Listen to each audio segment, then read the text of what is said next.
Hey everyone, welcome back to the deep dive. You know we love to unpack some big ideas here, and this one might be one of the most ambitious we've tackled yet. Yeah, this is a really interesting one. We're talking about a book that claims we can all become millionaires Hmm. while also, reshaping our entire country. Kind of makes you wonder, uh, is that even possible? Oh, absolutely. So we're going to dive deep into this book, How to Become a Millionaire While Changing the Country by Oracle X, and really dissect their core arguments Yeah. and see, what solutions they're actually proposing. That's exactly right. And we're working directly from the book itself, no secondary sources or anything like that. It's just straight from the source. Yeah, and the goal here is to really hit you with those big aha moments, like when something just clicks and you see things in a new way. I love those moments. Me too, they're the best part of deep dives like this. Yeah, and we want to do that without, overloading you with too much info. So let's get right into it. Sounds good. Right away, Oracle X starts by sharing what led them to write this book. And their background is really interesting. Growing up in South Georgia, they saw firsthand the disparities in our society, the gap between the haves and the have-nots. And it really got them thinking. Yeah, they witnessed that economic imbalance pretty directly. And they also talk about how they started to really pay attention to how big corporations operate, those major players in our economy. Right, and they started to feel like the current system just isn't working for most people. It's not really set up to benefit everyone equally. Yeah, there's a sense of frustration there for sure. Like the game is rigged, you know? Exactly. And that frustration fuels the book. Yeah, it definitely comes through. It's a call to action, like a wake-up call for people to realize they have more power than they think. Okay, so what's this power that we supposedly all have? Well, the central idea here is that becoming a millionaire yourself, achieving that financial freedom, is actually tied to changing society as a whole. So it's not just about individual wealth, Yeah. but about a larger shift in our collective mindset. Right? It's like the two go hand in hand. And the book speaks directly to you, like the reader is right there in the conversation. It does. It's very engaging. Right from the beginning, Oracle X says something like, "You have arrived. Welcome to the evolution of America. You've stepped into a future where everyone is a millionaire." Wow, that's a pretty bold statement. It is. It's a vision of a future where financial insecurity just doesn't exist. That would be pretty incredible, wouldn't it? Yeah. No more worrying about bills or making ends meet. Right. Everyone having the resources they need to not just survive, but to actually thrive. Okay, but what about that old saying, money can't buy happiness? Ah, yeah. Oracle X addresses that head on. They argue that while true happiness might come from within financial freedom, brings something super valuable: peace of mind. Okay, so it's not that money equals happiness directly, but more like it removes a major obstacle to happiness. Exactly. It's about removing that constant pressure of financial struggle and freeing people up to pursue their passions, to be more generous, to be more connected with their communities. That makes sense. And they back up their argument with some pretty stark statistics about the current economic landscape.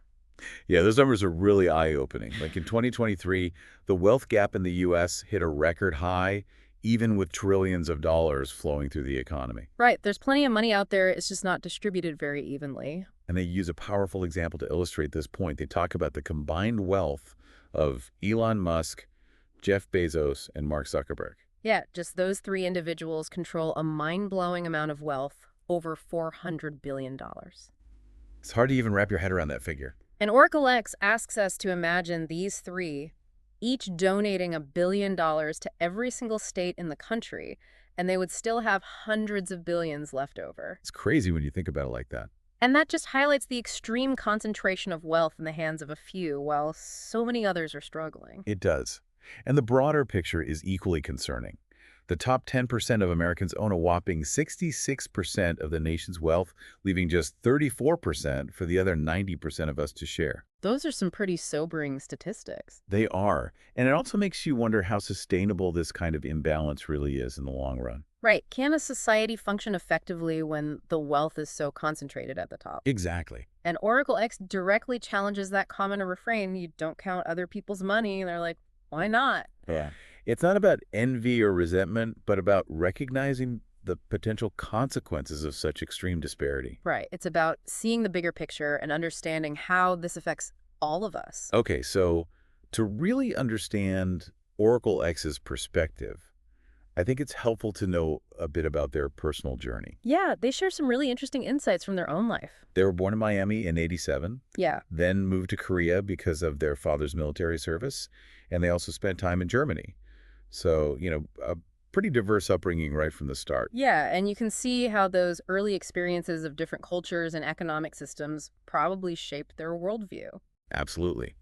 And when they returned to the U.S., they lived in a close-knit community near Savannah, Georgia, during the economic boom of the '90s. Yeah, they describe it as a time of optimism and widespread prosperity. There was a sense that everyone was doing well and the future was bright. And that experience serves as a contrast to the economic realities they observed later on. Right. It made them question, what happened? Where did that sense of shared prosperity go? Yeah, it's a good question. And there's this pivotal moment they describe from 8th grade, a conversation with their teacher, Mrs. Cruz, about capitalism and socialism. Oh, tell me about this.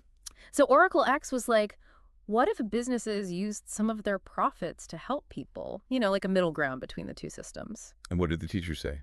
Mrs. Cruz basically dismissed the idea. She said people are too selfish for that. And that response really stuck with Oracle X. It seems like that was a turning point in their thinking. Yeah, it planted the seed for this idea that maybe the system itself needed to change. And they also talk about the FUBU brand, For Us, By Us. Initially, they saw it as a potential model for economic empowerment, a brand created by and for a specific community. Right. They acknowledge FUBU's efforts to give back, but they also noticed that its popularity eventually declined.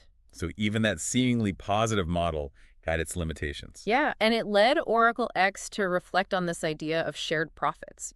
Could consumers have a more direct stake in the success of the companies they support? That's a really interesting question. And by the time Oracle X reached their senior year in high school around 2003, they had this realization that maybe waiting for others to change the system wasn't enough. They needed to take action themselves. Exactly. And that led them to work in the retail finance industry at Bank of America. Yeah, and that experience really opened their eyes to how money actually moves through our economy and the impact of financial policies on different communities. So what did they observe at Bank of America? They saw a stark difference between how a branch in Decatur, Georgia, serving a predominantly middle-class demographic operated compared to branches in more affluent areas of Maryland and New Jersey. Okay, so the same bank, but different experiences for customers, depending on their location and socioeconomic status. Right. For example, they noticed that in Decatur, overdraft fees were a major source of revenue for the bank. And those fees can really add up, especially for people who are already struggling to make ends meet. Right. But in the wealthier branches, those fees were often waived as a courtesy. So there's already a built-in advantage for those who are already financially secure. Exactly. And the interest rates on credit cards and loans were also significantly lower, sometimes even 0% in those affluent areas. Wow, so the system seems to be designed to keep the wealthy wealthy while making it harder for others to get ahead. That was Oracle X's takeaway, and it further solidified their belief that a different approach was needed. And they also mentioned conversations they had with wealthy individuals during this time. Yeah, and those conversations challenged some of their assumptions. Like what? Well, they noticed that these individuals often weren't focused on extravagant displays of wealth. Okay, so not the stereotypical image of millionaires driving fancy cars and living in mansions. Right. Instead, they were more interested in generating new ideas, building connections, and making a positive impact. So it's more about using wealth as a tool for something larger than just personal gain. That's what Oracle X observed, and it gave them some hope that maybe wealth could be used in a more constructive way.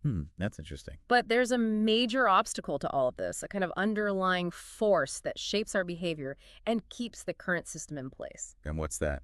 Media influence. Okay, so how does media play into this whole equation?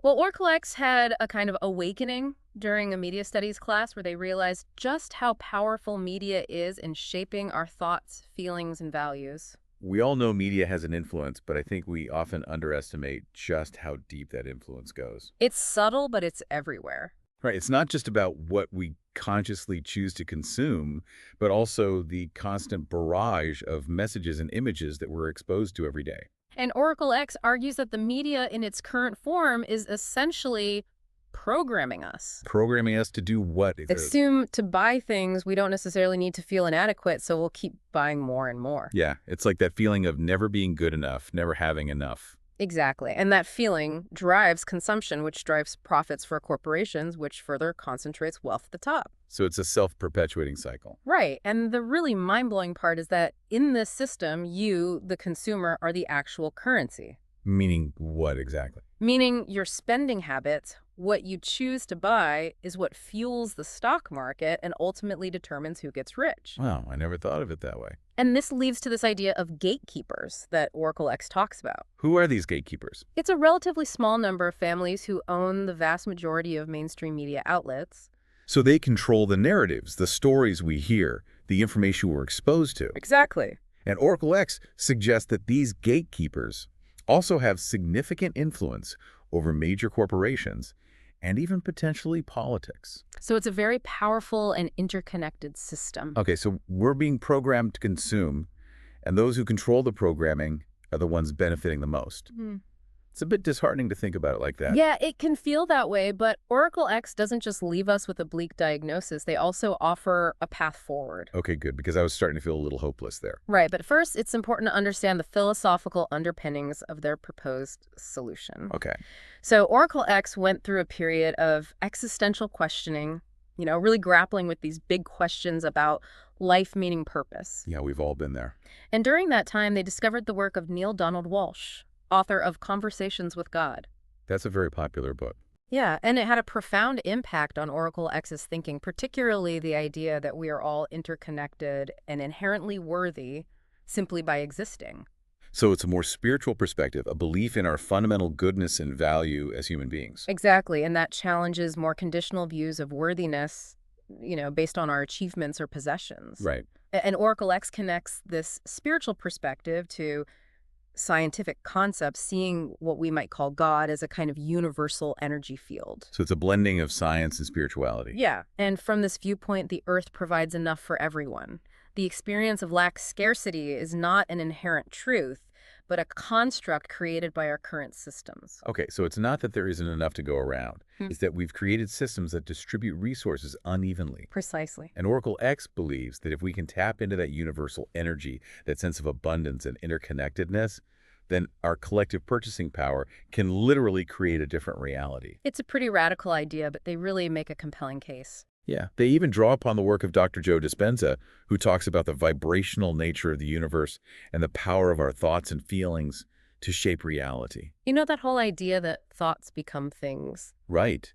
And Oracle X argues that the gatekeepers, those who control the media, understand this intuitively and are using it to manipulate our collective consciousness. They're shaping our desires, our beliefs, our perceptions of the world. And they're doing it from a very young age. Think about all the advertising targeted at children, the messages they're internalizing about what's important, what's cool, what they need to have. It's pretty insidious when you think about it. It is. And Oracle X uses this to question our societal priorities. Right. Why are we spending billions on entertainment and advertising while neglecting essential needs like healthcare and education? That's a valid point. And they also point out the negative consequences of our current consumption patterns. We might be unknowingly supporting corporations that engage in harmful practices or fund political agendas that keep the current system in place. So it's not just about feeling bad about ourselves. Right. It's about the real-world impact of our spending choices. Right. Okay, so if all of this is true, what can we do about it? That's where Oracle X's proposed solution comes in. Social capitalism and the formation of a united consumer union. Okay, so let's break that down. What is social capitalism exactly? Well, first, Oracle X shares a personal story about their early attempt to run a socially conscious business that ultimately failed. So they've been in the trenches trying to make a difference within the existing system. Exactly. And that experience gave them valuable insights into the challenges of doing business differently. And it led them to develop this concept of social capitalism. Right, which they present as a new way of doing business, one that blends elements of both socialism and capitalism, but with a crucial difference. What's the difference? In social capitalism, the power lies with the collective consumer, not with the state or the workers, as in traditional socialist models. So it's still a market-driven system, but with a focus on the well-being of all stakeholders, not just shareholders. Exactly. Okay, and to illustrate the potential of this approach, Oracle X dives into the massive revenues generated by industries we all interact with daily, like household goods, fast food, and personal care products. Yeah, they point out the billions of dollars in annual revenue brought in by companies like Procter & Gamble, Unilever, Johnson & Johnson, McDonald's, Starbucks, you name it. These are the companies whose products we see and use every single day. Right, and then Oracle X does some interesting calculations. They show that if these companies voluntarily donated even a small percentage of their profits, say 10% over a 5-year period, it would result in a huge redistribution of wealth. So we're talking about billions of dollars potentially flowing back to consumers or designated charities. Exactly. And it really highlights the scale of potential impact if even a fraction of these corporate profits were redirected. That's a pretty mind-blowing thought. It is, and Oracle X argues that this kind of redistribution isn't just some idealistic dream, it's a necessary step towards a more balanced and sustainable society. Okay, but how do we convince these massive corporations to participate? Well, Oracle X addresses the common skepticism about the effectiveness of boycotts and consumer activism. They're like, look, it's already happening. Really? Yeah, they cite examples of how consumer pressure has led to real changes in corporate behavior. Give you some examples. They talk about MyPillow, Uber, H&M, Zara, all companies that have faced significant backlash and financial consequences due to consumer boycotts or criticism. So it's proof that when consumers act collectively, businesses do pay attention. Absolutely. And they also point to successful, socially responsible business models, like Tom S. Shoes with their one-for-one donation program. Yeah, Tom S. has shown that consumers are increasingly drawn to companies that align with their values. It's not just about the product anymore. It's about the impact the company is having on the world. Exactly. Okay, so there's precedent for both consumer activism and socially conscious business models. Right. But how do we bring those two together in a way that actually creates systemic change? That's where the consumer union comes in. Okay, so what would this consumer union actually do? Its main purpose would be to create a network connecting like-minded consumers with businesses that have pledged to donate a portion of their profits. So it's like a seal of approval, a way for consumers to easily identify and support companies that are aligned with this social capitalism model. Exactly. And Oracle X suggests that the union could incentivize participation by offering businesses access to a loyal and consistent customer base. Right, it's a win-win. Consumers get to support businesses they believe in, and businesses get a reliable source of revenue. Okay, but wouldn't this require a massive shift in consumer behavior? It would, and Oracle X acknowledges the challenges of collective action. People are busy, they have their own lives. They might not be willing to put in the extra effort to change their spending habits. Right, and they address this directly by suggesting that a shared understanding of the unifying goal, greater financial stability and opportunity for everyone, can serve as the motivation for participation. So it's not about guilt or coercion. It's about appealing to people's self-interest and desire for a better future. And they also emphasize that this isn't about taking money from the wealthy and giving it to the poor. It's about creating a more circulating system of wealth that benefits everyone. Right. It's about shifting our focus from individual accumulation to collective well-being. Okay, so let's say this consumer union takes off and businesses start donating a portion of their profits. What happens then? That's where things get really interesting and potentially challenging. Yeah, there are a lot of potential consequences to consider. Oracle X doesn't shy away from those potential challenges. They actually address them head on. Okay, what are some of the potential downsides? Well, one concern is inflation. Right, if everyone suddenly has more money to spend, it could drive up prices. Exactly. And then there's the potential impact on the labor market. If people no longer need to work just to survive, what happens to jobs and wages? That's a big question. And Oracle X also raises the issue of potential housing bubbles and gentrification. So if people have more purchasing power, it could lead to rising housing costs and displacement of lower-income residents. Right. Those are all valid concerns. Yeah, it sounds like there are a lot of potential unintended consequences. There are, but Oracle X argues that these challenges aren't insurmountable. Okay, so how do we avoid those potential pitfalls? They emphasize the importance of foresight coordination and collaborative action involving consumers, businesses, and the government. So it's not a quick fix. It requires a thoughtful and strategic approach. Exactly. Okay, so what can consumers do to help ensure a smooth transition? They recommend being more mindful about spending, prioritizing needs over wants, choosing durable products, and even exploring buying cooperatives to leverage collective purchasing power. So it's about becoming more conscious consumers, thinking about the long-term impact of our choices. Right. And what about the role of businesses? They advocate for a shift towards more worker-owned businesses as a way to distribute wealth more evenly. That makes sense, giving employees a direct stake in the company's success. Exactly. And what about the government? Oracle X sees a crucial role for the government in ensuring a fair and stable economy during this transition. Okay, so what specific policies do they recommend?